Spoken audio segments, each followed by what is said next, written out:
Good morning everybody.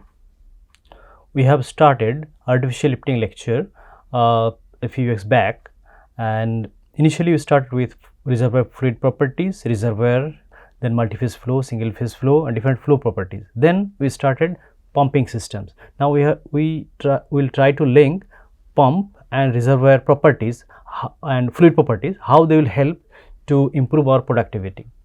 So artificial lift refers to use the artificial means to increase the flow of fluids or crude oil or water from the production oil. It may be gas also. So artificial lift will be assisting lifting fluid from wellbore to the surface when pressure is going down. So initially many reservoir will have very high pressure, so they do not need artificial lifting mechanism. But with time the pressure depletes or pressure goes down. So when pressure is going down, the fluid flow cannot be maintained. Maybe sometime production will be low, or sometime production will not be there because of a too low pressure. So if low pressure is there, and you have seen the phase diagram, you can remember the phase diagram. If let's say initial PT, initially fluid is here, that is single phase zone, and because of pressure decrease in the wellbore, and it becomes two phase zone. So what will happen? The lots of gas will be coming out from the wellbore. So when lots of gas is coming, so artificial lift system may not work, or your whole system fluid, if artificial is not there, still the whole productivity will be changing. Okay, so in that case you have to consider changing some parameter in wellbore or reservoir, or maybe tubing, or maybe you have to use artificial lifting mechanism. And when gas is there, so you are using artificial lifting mechanism, then you have to take special care so that gas should not interfere the production of fluid through artificial lift.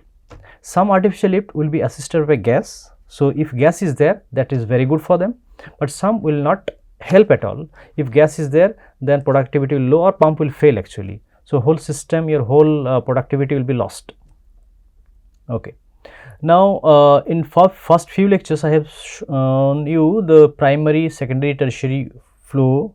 So primary flow implies that actually natural flow, when you drill a wellbore and fluid is producing naturally because of reservoir pressure is higher, so because of that you are getting enough production economically, so that is good. That is natural flow or primary production. Now after certain time pressure will go down little bit. So when pressure is down, so that time you have to use artificial lift. So sometimes people will put artificial lift in the primary recovery mechanism, or sometimes people will put in the secondary mechanism. Then another mechanism is there, tertiary mechanism. So tertiary mechanism, actually you have to put another injecting wellbore, and you have to inject certain steam or some other thing, or enhanced oil recovery technique you have to use. Normally they are called as tertiary production mechanism. So drill a wellbore, pressure is very high, you may not need artificial lift. But when pressure is going down, so initially stage people will try to use gas lift system, because gas lift system is having a higher productivity rate, or it can give more production. But if pressure is going down further, so in that case you may use ESP system or other systems, and pressure is too low, so in that case, and flow rate is also very low, in that case maybe you can use sucker rod pump or positive displacement pump. In previous lecture I have shown that positive displacement pumps are having lower flow rate but higher pressure. Okay, but centrifugal pump or ESP system, they are having higher flow rate, little bit lower pressure. Okay, so if you have very low flow rate, in that case you can use positive displacement pumps such as sucker rod pump or PCP, progressive cavity pump. But if you have higher flow rate, in that case you can go for gas lift application or electric submersible pumping application. But in certain case, if you have very thick fluid, let's say oil sand, or viscosity very high, 100 200 cp, so in that case you can use progressive cavity pump. Progressive cavity pump is a single screw pump or positive displacement pump. It will be working very well if you have high viscosity fluid. But if you have very low viscosity fluid, the PCP may not work properly, but still you can use actually. But ESP is good for viscosity nearby water. So normally ESP is designed for water application, and if you are using for oil well also it will work, but performance will be going down because viscosity of oil is higher than water. So when oil viscosity is higher, so viscosity means resistance to flow. So centrifugal pump will face little bit difficulty to push fluid up from wellbore to the surface. So all the artificial lifting systems are having different properties. For example, sucker rod pump, low flow rate pump, and very high pressure it can develop. PCP is having high viscosity. Centrifugal pump, higher flow rate it will give, and gas lift it will give higher flow rate, but it will be requiring gas from surface to inject. Another pumping system is called jet pump. So jet pump also need one surface production systems, or at the surface you need some pumping mechanism to inject certain liquid so that you can increase your productivity. So different wellbore you have to understand, fluid properties you have to understand, and the other hand you have to understand the pumping mechanism, then you have to link, then you can select artificial lifting system. And different wellbore will have different artificial lift, because wellbores are all different all over the world. Okay, and if you get two similar wellbore properties, very closely similar, so in that case maybe you can use similar sort of artificial lifting system. But without understanding whole artificial lifting mechanism, if you are using any artificial lifting system, that may be your disaster, because that may not give proper production, or maybe today they will give but tomorrow they will not give, because sand, very high amount of sand is there, or gas may come quick, maybe within 1 month, 2 months or 6 months. So that gas will be interfering your productivity system, so that whole mechanism will be lost. So that's why you have to understand wellbore, reservoir, you have to understand fluid flow through piping system, multi-phase, single phase or emulsion fluid. Then you have to understand surface system, then you have to understand how much pressure is required and what are the different pumping options available for you, then which pump you can fit for certain applications. That is your main purpose of selecting artificial lifting system. So now selecting one part, next is if you are an engineer, production engineer or completion engineer, and you are asked to buy one artificial lift, which one will you buy? So you have to understand different artificial lifting mechanism, how they are applicable, what is the life, what is the economics, cost, difficulty in installation. So all the parameters you have to consider, then you can buy or you can operate one artificial lift. Again, when you are operating, let's say you are a production engineer, you don't care about drilling or production, drilling or completion or reservoir, but still you have to understand the reservoir chart, actually when two phase will be starting or single phase will be starting, or when sand will be coming, or what is the prediction, production declination analysis result available from reservoir engineers. So that also you have to understand. Then only actually you can operate your whole system smoothly, because you are production engineer, those reservoir people will not be there with you. So you have to understand that part, and you have to operate whole system smoothly, economically, then you are a good engineer. Now where artificial lifts are being used, in the US itself more than 2 million wellbores are there, 1 million are being used with artificial lift. So almost 50% are being used for artificial lift, right? And among this 50%, actually when you drill a hole, initially you use gas lift system, especially in offshore wellbore when you are producing oil or gas. So at the beginning, during completion stage, people will be putting gas lift mandrel, gas lift valve, so that whenever it will be requiring to inject gas to increase productivity, they can inject quickly instead of removing tubing, again fixing gas lift mandrel.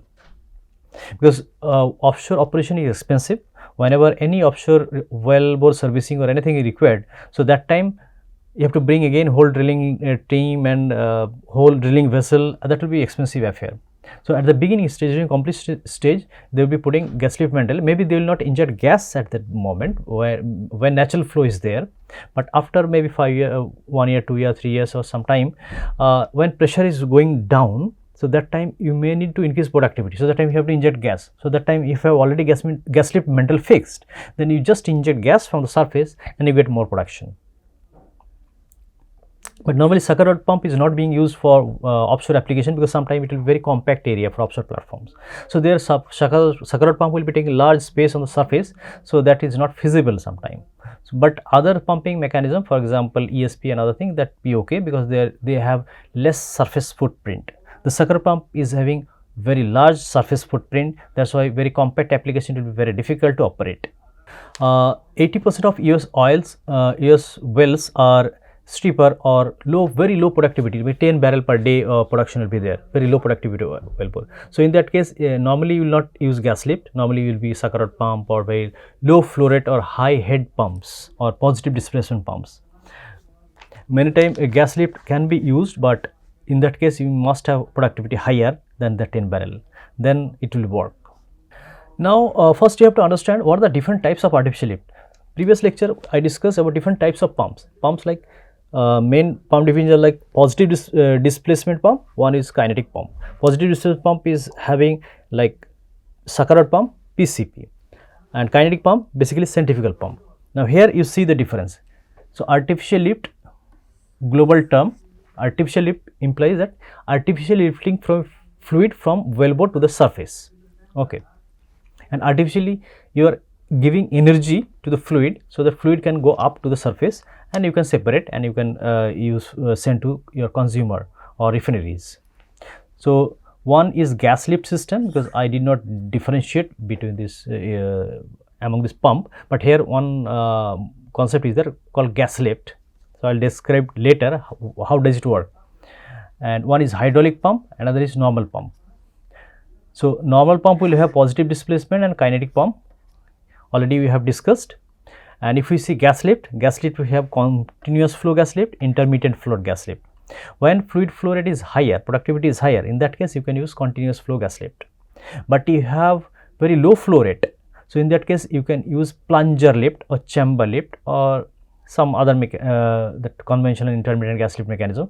So those are very low flow rate gas lift mechanism. It can be used also. For example, 10 barrel per day, that in that case plunger lift can be used.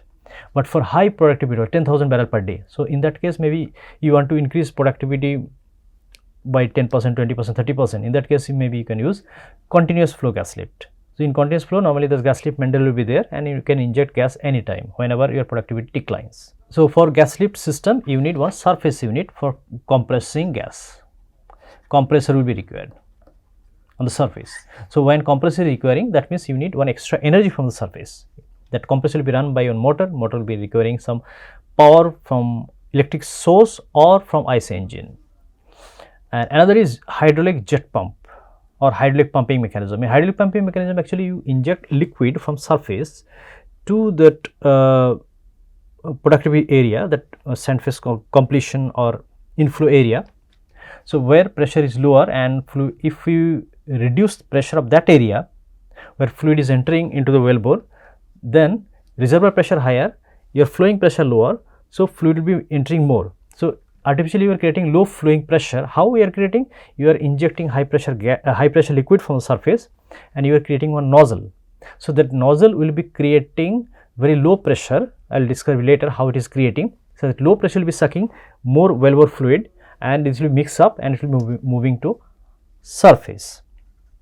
So that is called hydraulic jet pump. In some cases we create nozzle and we suck fluid. In some cases we create reciprocating pump or reciprocating engine pump. So that will also suck wellbore fluid and it will be delivering to the surface. And another part already we discussed in previous lecture, positive displacement pump and kinetic pump. In positive displacement pump you will have many options, but all options may not be used for your oil and gas application. For example, one drag pump is there, where two thin plates are there. If it will come close together, if you rotate at very high speed it can deliver fluid, but that will take larger space. So that because of space constraint of wellbore, all pumping mechanism cannot be used. For example, double screw pump is there. So double screw pump may not be used because that will requiring larger space. For example, if you see this picture, double screw means this much of diameter will be required. So that much of diameter may not be there in your wellbore, so that cannot be used. But single screw pump is there, that is called progressive cavity pump, that can be used for your wellbore application because dimension is constrained there. So dimension you can get 3 inch to 6 inch or about. It can be lower than that also. For example, slim hole wellbore where 2 and 3/8 inch wellbore diameter, tubing diameter also possible. This tubing diameter actually outer diameter, inner diameter will be 1.99 inch. This is inch. So we are inner diameter will be 199 inch. Okay, again there will be thin tubing and thick tubing. If thin tubing is there, then your inner diameter will be larger. If thick tubing is there, then inner diameter will be little bit reduced. This will be based on different fluid properties, wellbore pressure and other aspects also there to select one thin tube or thick tube. But these tubing dimensions will be taken from API chart. American Petroleum Institute has their recommended practice, API RP they say, API API. So American Petroleum Institute, they have developed several documents and they have given standard dimensions of many oil field equipment dimensions. For example, tubing will have dimensions, casing will be dimension, and your choke will be having dimensions, standard material, standard formula they will have. So whenever you are buying any equipment from any company, so you have to see whether they are following any API instruction or not. If they are not following the API instruction, then you have to check whether that specific product will be applicable for your wellbore or not. For example, they are changing material, so that material will be suitable or not, you have to check. But if you are following API RP, recommended practice, what happens? API has given wellbore properties, reservoir properties, and your machinery, equipment, material and size. If this is matching and some company has saying confirm that they are following API recommended practice, then it is safe to use that machine equipment for your wellbore. Machine equipment means maybe tubing, maybe your pump, maybe your sucker pump, maybe any other equipment also. So positive displacement pump is having two type. One will be reciprocating type, another will be rotary type. Rotary type, I said, like this PCP, that may be multiple screw, single screw, but multiple screw it will be difficult to use in the wellbore condition. But if you are using in surface condition, that may be used because surface space may not be so much constraint. But in wellbore, I have only 6-inch maximum about, and minimum about 2 and 3/8 inch, right? And if you have 1.99 less than 1.99 inch, that less than 2-inch diameter inner tubing, so that also very difficult to handle. If you want to install any sucker pump or any type of pump. I was doing some research on ESP, so I did not find any pump less than 3 inch. I don't know whether any company has prepared or manufactured any ESP system less than 3-inch diameter of impeller, but 4, 5, 6 inches impeller available for ESP oil industry applications. ESP can be applied for any other applications also, submersible pump for your household water application. So the household water application, when you are using, your depth can be 100 to 100 meter maximum, because that will be aquifer zone where water you get. You are not, your target is not to produce oil, but oil industry is targeted to produce oil and gas, not water. So they will be drilling more than that aquifer zone. So they are drilling drilling will be done more than 200 meter. More than 200 meter actually, so that they will cross this aquifer zone and they will be cementing that area properly, so that your oil and gas, when it is producing, that oil and gas should not enter into aquifer zone, or aquifer water should not enter your wellbore. So that they will be preventing, and they will be drilling hole, they will be cementing properly, and they will be reaching to the reservoir where oil and gas is there. So reciprocating positive displacement pump is having reciprocating system called sucker rod pump. Sucker pump also having different types like insert pump, tubing pump. Then if you see Mark 1, Lufkin, Mark 2, Mark 3, different types of pumps are also there. We'll discuss later when I'll discuss details about sucker rod pumping system. And another system is there called rotary pump. Rotary pump I already told. And the multiple screw pump will be very difficult to fit into the wellbore. And single screw pump called PCP, progressive cavity pump, that can be used for your wellbore application. So PCP normally used for high viscosity, very high viscosity, thick fluid. How much thick? Toothpaste, grease, food processing industry, you want to put a certain amount, fixed amount of fluid into your toothpaste pouch. So centrifugal pump or other pump will not work, only PCP will be working. So if you have very thick fluid, PCP is the best solution, and only one solution I feel. And if you have thinner fluid, like say water like fluid, then ESP can be okay. But there are several criteria. You cannot use randomly. It is like water like, that's why you're using. This temperature can affect, your gas can affect, your sand can affect. So many other parameters also can affect centrifugal pump performance. So that also you have to consider when you are selecting a centrifugal pump. And PCP, when you are saying PCP or progressive cavity pump, you have elastomeric PCP, metallic PCP. What is elastomeric PCP? Actually PCP will have one rotor and stator. So in stator, there will be one elastomeric layer to reduce friction, to reduce leakage flow. So that's why people say this is an elastomeric PCP, and this is very commonly used in oil industry. But one new development, one company has prepared metallic, all metal PCP. So elastomer will not be there, all metal will be there. In that case, thin fluid pumping will be difficult, but thick fluid pumping will be very good. and friction will be low and pump life will be longer. But if you are using elastomeric PCP, then PCP will have elastomer, leakage will be very low, any type of fluid you can pump actually. So again, temperature dependent, elastomer at high temperature may not work, but in metallic PCP, because there is no elastomer or softer material, so it can work for all temperature condition. I was talking about ESP or centrifugal pump. This ESP actually centrifugal pump, normally radial or mixed flow type. If you are using radial flow type, then dimension can be smaller and it can give higher head. But if you are using mixed flow, same diameter if you are taking, then flow rate will be higher but head will be lower. And if you can remember that specific speed line, so there we have seen that very high head can be generated using positive displacement pump, and lower head will be produced if we have axial flow pump. Axial flow, very lower head will be produced. So normally oil industry will be using radial flow pump. Later when I will be teaching ESP system, I will be bringing some model for ESP system. I will show you. Basically ESP, basically artificial lifting system, gas lift, hydraulic pumping system, reciprocating SRP system, PCP system and ESP system. These are basically pumps or artificial lifting system I will discuss in this whole course. SRP or sucker rod pump, or so the brief discussion will be there, not detailed discussion here in this lecture. SRP means sucker rod pump.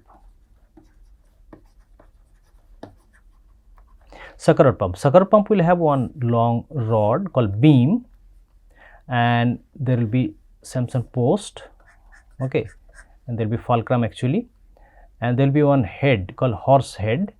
So from horse head one line will go, it will go to wellbore, and there will be one plunger assembly, and this is wellbore, this is cemented properly, this is cemented properly. So this is called plunger assembly,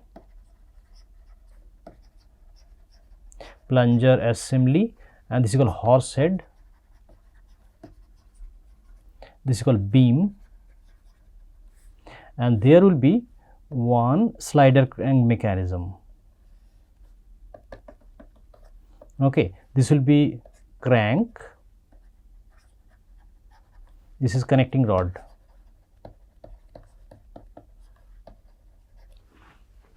Samson post,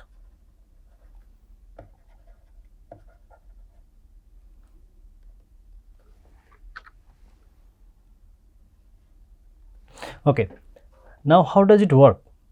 This crank will be rotated by one IC engine or electric motor. When crank will be rotated, you see this connecting rod will be moving up and down, okay. When connecting rod is moving up and down, your beam, that beam is having one two post like this, so beam will be moving like this, okay. Beam will be moving like this. When beam is moving up and down, so this end also moving up and down, reciprocating motion.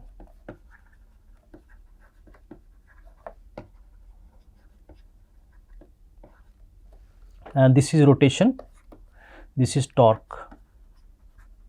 So motor is creating torque or IC engine creating torque, so that torque is converted into this up and down motion of the beam. So beam centrally holding fulcrum like this, and it is moving like this, okay. And if this is if this is my sucker rod, this is called sucker rod, one rod will be going to the wellbore.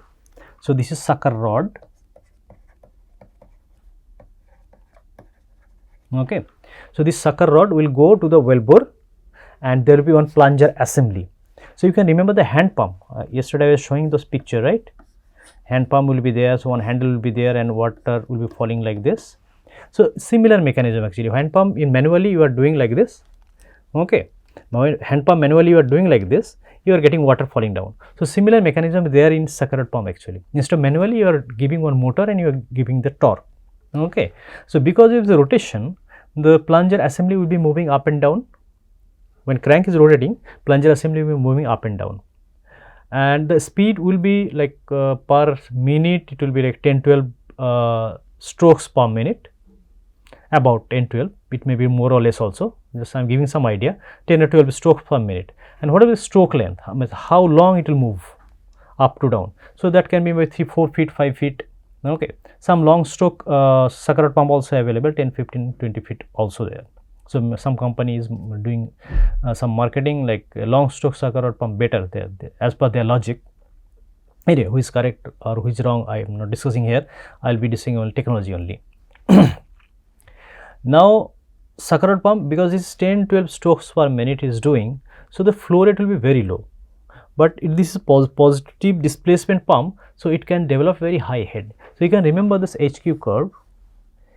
Q is here, H means head in meter, pressure, although we say it is pressure or head in meter of column of water. So one time how much water it can lift from wellbore to the surface, okay, or pressure, and Q is the flow rate, meter, then if I use SI unit then meter cube per second, okay.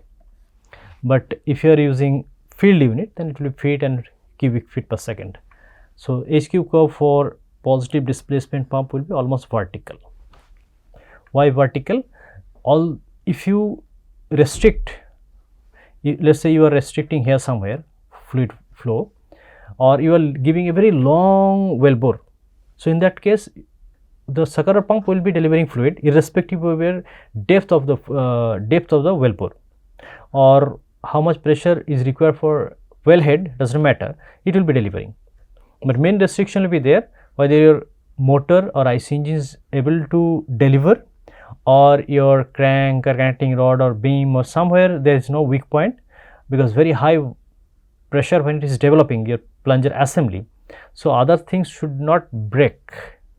One rod is there, sucker rod will have, like say if you are putting this sucker rod for 3 kilometer wellbore or 10,000 feet. So in that case what happens, that rod length also will be so long, right, and continuous rod you do not get normally. So you have to get like 30-40 feet long rod, connect it. Normally this connection will be broken, okay, those will be failure problem. Again, if this is having some gas in this wellbore, okay, so gas will be entering into your plunger assembly. Later I will discuss in details how this gas is affecting your productivity. So if gas is there, gas will be entering into plunger assembly. That time what will happen, although your plunger is moving up and down continuously, it will not be able to pump, or it will create one problem called fluid pound. If fluid pound is there, rod can break, okay. So that sort of issue may come up if gas is there. If small amount of sand is there also, there may be some problem, okay. Sand, gas, viscosity. So viscosity may not be so much issue for this one. Temperature is not a problem for this one, because there is no non-metal part, all are metallic. This plunger assembly and rod, everything is metallic, so high temperature does not matter. But if you have deviated wellbore, it will have problem, because this long rod will be, let's say long rod is there and deviated wellbore is here, plunger is here, okay. So rod will be rubbing somewhere. If it is rubbing somewhere, then rupturing or leakage will be there. So that will be a biggest problem. So normally it will be used for vertical wellbore, or small slanting is okay, but too much deviation is problem. Offshore wellbore also problem, okay. So then note on the points. High temperature, no problem. High velocity, problem. Low velocity, low fluid flow rate. Velocity, fluid flow rate. Low fluid flow rate is good. High fluid flow rate you cannot get actually, because stroke, number of stroke I said 10, 12 around. If you want to increase number of stroke, then your flow rate will increase, but whether whole mechanical system will be able to handle that number of strokes, because this is very heavy equipment. So if you are increasing strokes, number of strokes at very high rate, say instead of 10 make 20, so your momentum will be very high. Because of its momentum, then other integrity of your system will be a problem. So you cannot increase your stroke length to increase productivity, okay. So if you want to increase productivity, then you have to see all the artificial lifting properly, you have to analyze properly, and then you have to see whether this wellbore is capable to take one SRP system and to increase productivity. If it is not working, then maybe you have to move to ESP or other type of systems, okay. So whenever I was talking about plunger assembly is look like this. Plunger assembly means one rod is coming from surface, I told, and plunger assembly will have one valve here, and this will be going there, and there will be another hole will be here. Okay, so continuously this rod is moving up and down, reciprocating motion.